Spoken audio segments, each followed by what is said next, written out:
What is climate change? In order to understand climate change, we first must recognize the difference between climate and weather. The first thing to remember about these related terms is that the climate of an area dictates the weather. The next thing is that the climate of a region is long-term, in comparison to weather being only temporary on that region. For example, place may have a cold climate which causes the weather there to be frequently rainy, allowing animals or plants that are used to rain to thrive. But suppose that region causes temperature there to rise, which causes the climate to change from cold to warm, decreasing the frequency of rain and affecting the ecology of plants and animals there, either by them dying off or being replaced by creatures which prefer warmer climates. That is an example of a cause and effect of the climate. The world changes every day, all throughout history. Nations have risen and fallen throughout the centuries. People have progressed technology to produce various inventions, and every new generation brought about their own norms and contributions for history through movements and trends.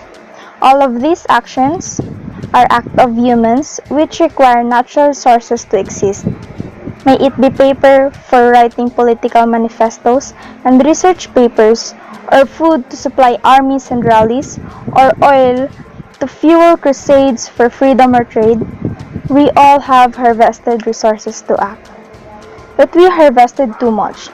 In our zeal for building up humanity, we were unknowingly breaking down the planet we live in, wounding it recklessly in the name of progress. And now, these wounds have begun to bleed and show its effects through worsening disasters, prolonged droughts and storms, and ever-threatening pollutions of the various facets of nature. All of these lead to a very long-term issue that will certainly affect our history from now on. Ang Pilipinas ay gumawa ng batas upang protektahan at maiwasan ang paglala ng climate change. Ito ay ang Public Act No. 9003, otherwise known as Ecological Solid Waste Management Act of 2000, which adopts a systematic, comprehensive, and ecological solid waste management program that ensures the protection of the public health and environment.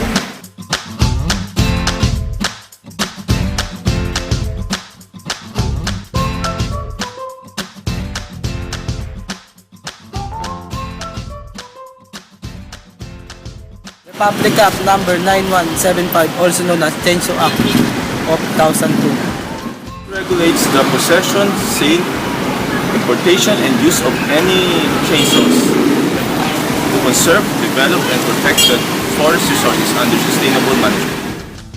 We have several trivia for you. Did you know 11% of the greenhouse gas emissions are caused by the rampant deforestation, which is equal to emission from all the vehicles on the planet? 7% of the forests are mangroves, which are important to they store for more carbon than tropical forests of their size. This percentage is expected to shrink further due to the continuous deforestation.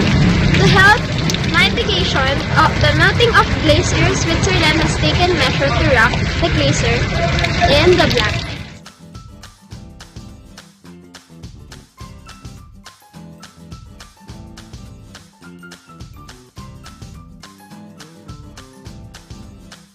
Public Act No. 8749, otherwise known as Philippine Clean Air Act of 1999.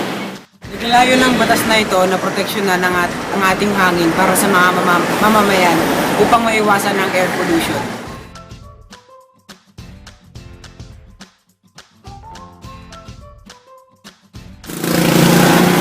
The Republic Act No. 9147, otherwise known as Wildlife Resources Conservation and Protection Act.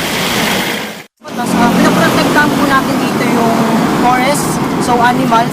So yun po nakasaad sa batas. Under which the country wildlife resources, their habitat conserve the sustainability.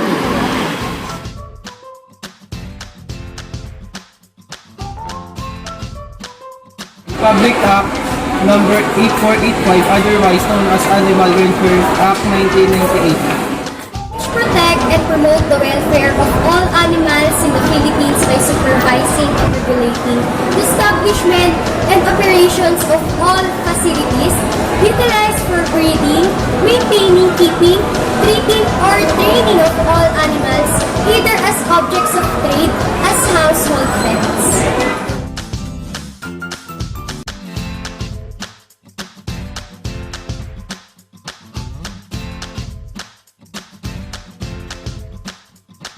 The world is forever changing. Climate change has caused this change to accelerate far more rapidly than usual. And this kind of change is very dangerous for both the planet and the human race. Because of this, we have to take measures in order to protect our environment and ourselves. Climate change is a very real and very dangerous threat that will not go away overnight. We have to fight it if we want it to stop hurting us and our future generations. We can begin this fight right now.